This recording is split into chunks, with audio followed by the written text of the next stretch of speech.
Hi, welcome to this lecture on mathematical methods for biologists. We have been discussing about diffusion and we will continue to discuss diffusion a little bit more in trying to understand how do we apply mathematical methods that we learned to describe phenomenon like diffusion. That is one of the examples that we are taking to describe how to apply the calculus we learned to understand this phenomenon. So, we discussed that whenever there is a concentration difference, the concentration difference will lead to a flow, a current of proteins. So, and this current from high concentration to low concentration, which is called diffusion, and this diffusive current, diffusive flow is quantified. This amount of this flow, the current, we wrote as minus d gradient of c, and we said that this gradient would mean derivative with respect to x, y and z, and this is the flow or the current, and this is the concentration, which is the number per volume. So, let us understand this, and there is this thing d, which is called the diffusion constant, which we called as the diffusion constant. This d is a constant, it's a positive number, which is the diffusion constant. First question we will try to understand is what is the dimension of J and what is the dimension of d, the diffusion constant. So, that are the first two questions we will answer is what is the dimension of J, what is the dimension of diffusion constant d. So, let us first think about the dimension of the J, the current. So, if I write this in one dimension, so what is J? J is current of protein molecules or any particles or flow of protein molecules. That is, if I have a cell and if I have a concentration gradient, high concentration here and low concentration here, the particle will flow from high concentration to low concentration, and the flow is what we call J. So, first thing to understand is J is a function of x, where this x is the distance along this is x. So, here there will be higher flow because there is a, depending on the concentration difference, there will be a flow difference. So, now let us to understand this flow, let us take one point here x. So, this is a particular point x of our interest, and now what is the flow here? Flow would mean the number of particles crossing this line, right. So, in this two dimensional description, J would be, what is J? The flow or current would mean that number of particles, number of protein molecules. So, when I say particle, I mean protein molecule here, number of protein particles, protein molecules crossing this line,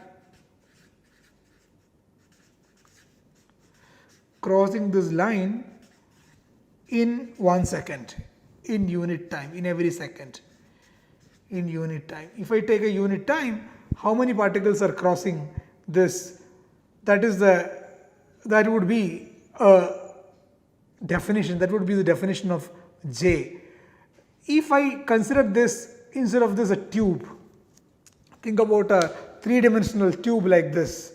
Like if I have a three-dimensional tube like this, things will be flowing out of this pipe, like this is a pipe, things will flow out of a particular point. So, how many molecules will flow out of this? So, here what you have to consider is the area. So, if I have this area, how many particles will flow out in every second from this area? So, if I have this same thing in a three-dimensional tube like situation, the same thing J, if I have to describe in the context of a 3D tube like this, there will be particles flowing out from this, and the question is J can be defined as number of particles, number of protein molecules, number of protein molecules flowing across this area. That is, if I have this particular area here, across this area how many will flow? So flowing, number of particles crossing, I would write crossing unit area at x in unit time. If I take a unit area at this location called x, how many particles are crossing is the j. So j will have a unit. So let us think about what is the unit of j. So j will have a unit, number of particles, which is a dimensionless quantity. So number divided by area divided by time. So this will have a dimension of 1 divided by area has L square, and this has time has second L square t, time has t, L square 1 over L square t. This will be the dimension of j, and this will have a unit which is 1 over meter square second. So this will have a unit, the corresponding unit for j will be 1 over meter square second. 1 over meter square per second, that is meter minus 2 s minus 1, m minus 2 s minus 1 will be the unit of j, that is the flow, which is basically number of protein molecules crossing across unit per unit, crossing unit area in unit time. If I take a unit area, number of protein molecules crossing this area in unit time is this j. So if 100 molecules are, so if I have a 1 meter square pipe, and if there are 1000 molecules crossing 1 meter square pipe in 1 second, that will be the j will be 1000. Now if I just think of a cell, typical diameter or dimension of this cell will be in micrometers. So if I just take this area as micrometer square, and if there are 1000 molecules or 100 molecules crossing this cell area, a cross section of a cell which is a micrometer square area in 1 second, and the j would be, so let us calculate the j. So if I have a bacterial cell or a typical cell, so if I am drawing some kind of a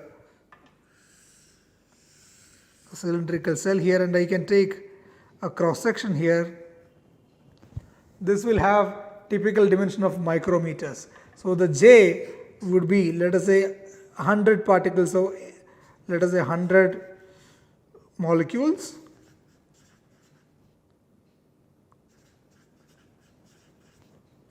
in area will be micrometer square second.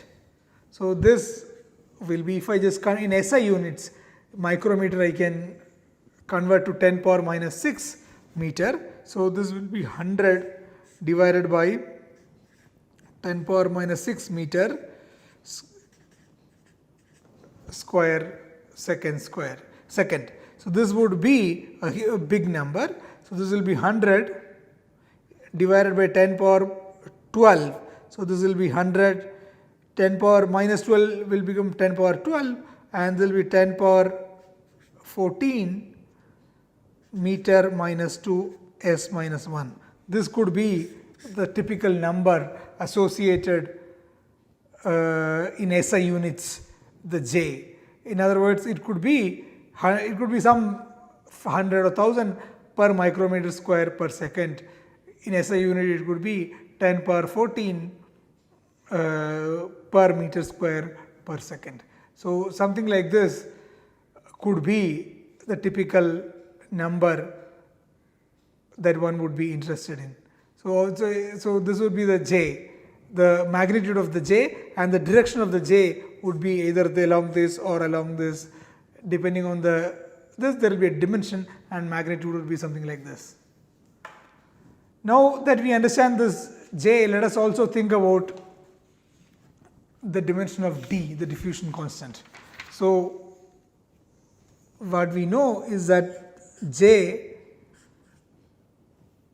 is D del C, which would mean D dC by dx. So the magnitude of J is J dC by dx. This would be the magnitude, and there will be an x cap if I want to put a direction, but this is the magnitude. Now what is the dimension of D? So what is first of all, let us understand dC by dx. C, what is C? C is number by volume. This is a number concentration. So let us take C as number by volume. So this is a number concentration. C is a number concentration, number by volume. X is of course the dimension of length. So this J has the dimension we just saw. So if I just take everything to this other side, J divided by the C, dimension of C divided by dimension of L. So there will be dimension of C. So this is dimension of J. The dimension of D would be dimension of J divided by dimension of C divided by dimension of X. So which would be J, we just saw that L power minus 2, S power minus 1 divided by concentration is 1 by volume. So which is L power minus 3, and X is L. So divided by, that is like multiply with L. So this would give us, so if I just do this, L power minus 3, so this would be L power minus 1. So this would give us L square S power minus 1. So the unit would be meter square per second. The corresponding unit would be meter square per second. So the dimension of diffusion constant is L square S inverse, and its unit is meter square per second. So that is the unit of D. D is in meter square per second. Okay, now, so that is the basic understanding of the flow equation that we learned. We know what is J, which is the flow. We also know what is the D, which is the diffusion constant. Now the question is this diffusive flow is the only flow? The answer is no. There are many other kinds of flows. You could think of two very important phenomena that you all know. One is sedimentation. If you put some heavy molecules in a test tube, they will all sediment to the bottom, right? Either they could sediment under gravitational force, or if you rotate it like due to centrifugal force, they could also sediment, that it could also come to the bottom in a typical situation. There are some other situations where you have charged molecules and you apply an electric field, and under the influence of this electric field, these molecules would come to this bottom of this tube. So if we consider two things, one is this, you have an external field which either could be the gravitational field, or it could be the force due to electrostatic force, electric field. So if you consider flow under an external force, so this is whenever you apply an external force, particles can flow. So something that we will discuss now is how much is the flow, how much is the flow when force F is applied.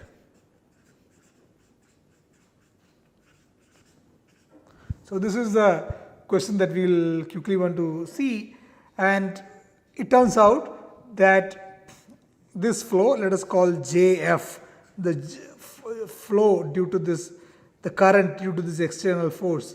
What is this? How much is it a function of F?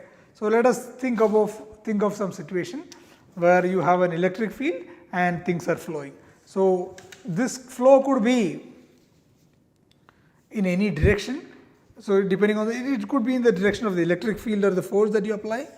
So let us say think of low concentration here. So let us think of a uniform concentration.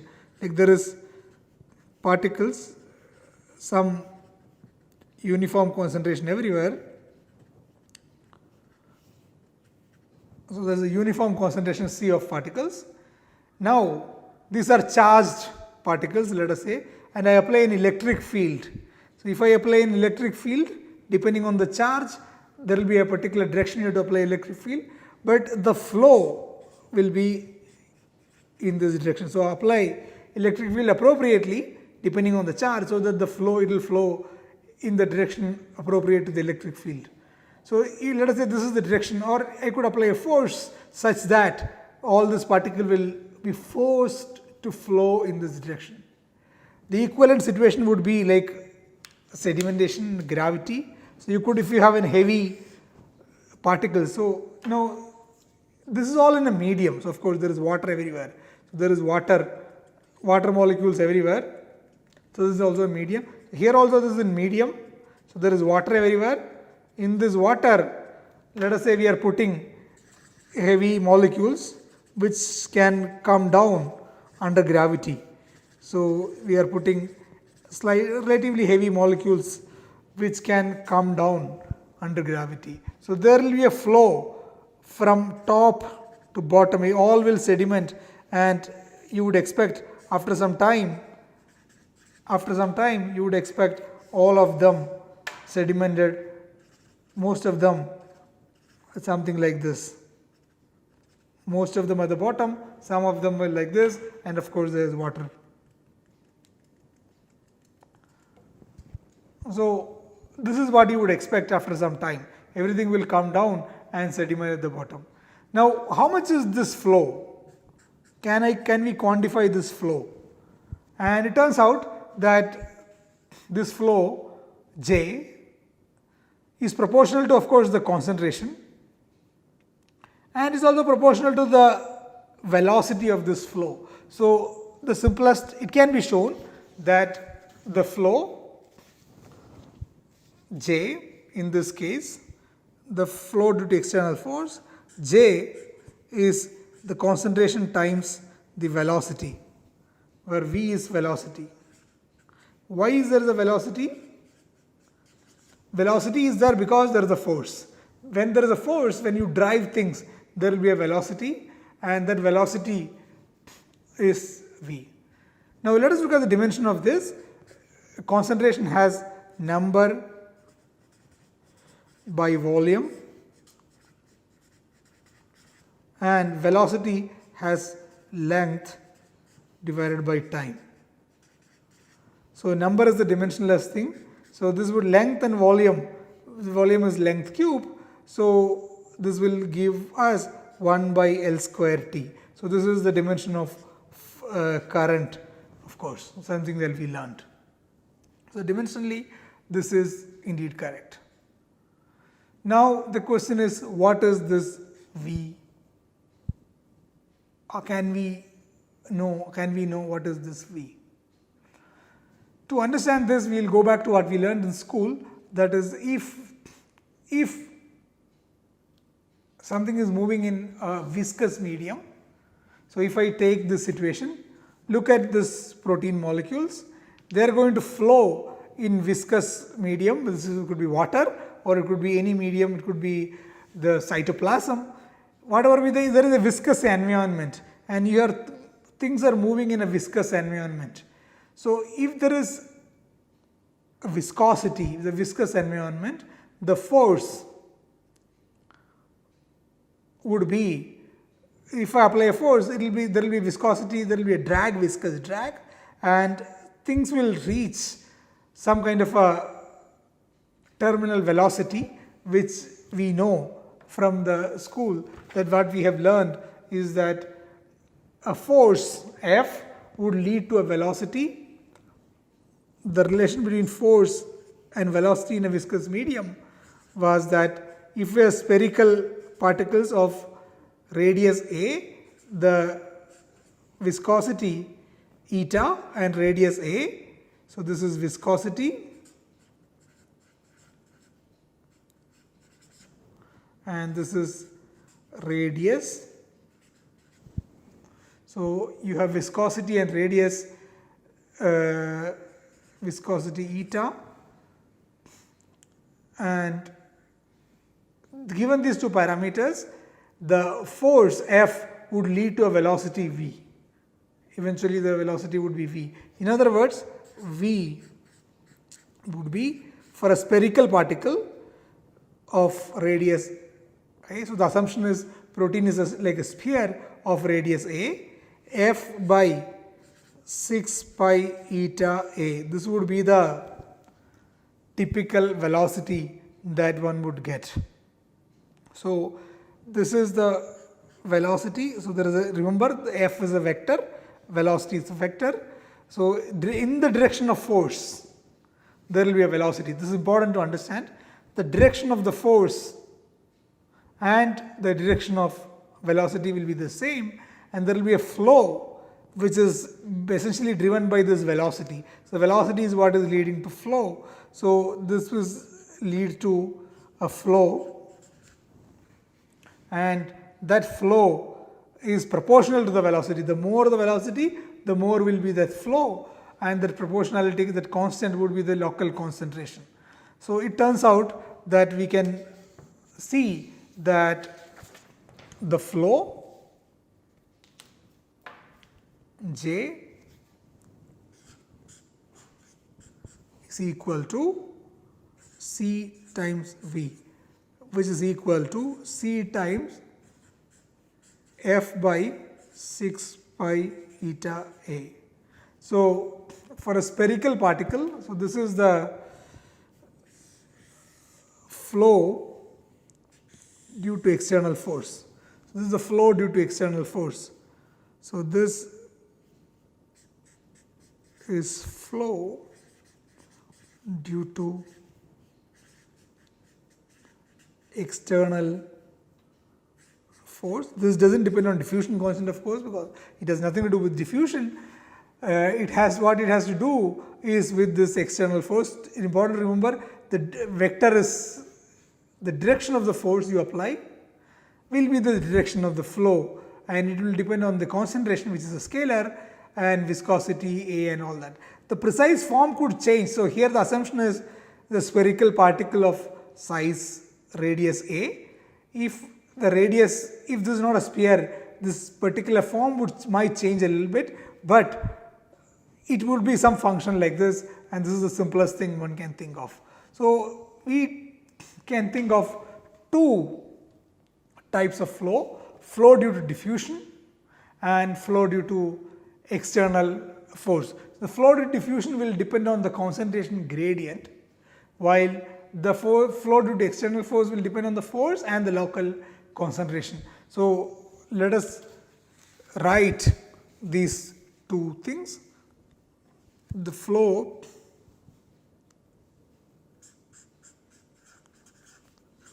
due to diffusion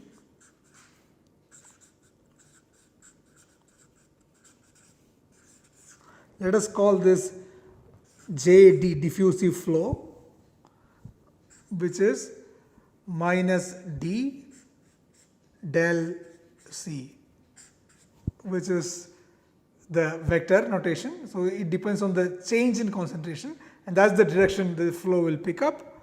And flow due to external force, it could be electric field, force due to electric field, it could be force due to gravitational force, which is like sedimentation. Let us call this JF, and this will be CV, and which we can write CF by 6 pi eta A. So these are the two things: flow due to diffusion constant and flow due to external force. So the summary of this lecture is there are two types of flow at least we can think of, which is one is diffusive flow because of the concentration gradient, which we know the dimension. We know the dimension of J, both the currents, which is 1 over L square 1 over L square T, that is L square minus 2 T minus 1, and we also know the diffusion constant dimension in units. So it's L square divided by T, which is meter square per second, and typical numbers. I urge you to think about typical numbers that would be relevant for a biological context.